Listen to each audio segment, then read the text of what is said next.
Waterhouse moved within 2 points of the top 6 after beating FC Reno 2-1 in Monday night Red Stripe Premier League football action at the Jerusalem Stadium.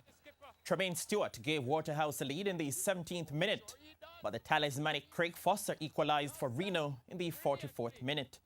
However, with 54 minutes on the clock, Kemar Beckford found what turned out to be the winner and 3 valuable points for Waterhouse.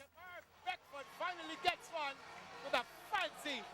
I knew it was going to be difficult, but I've always maintained that with good preparation comes luck, and we had good preparation.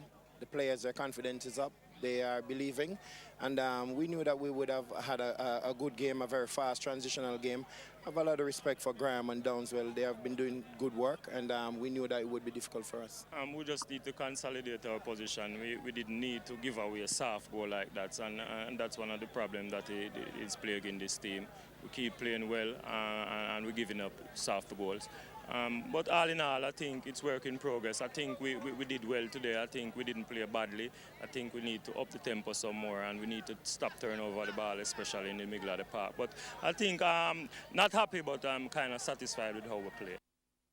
With the win, Waterhouse moved 3 places up to 7th on 21 points, while Reno remained 5th on 22.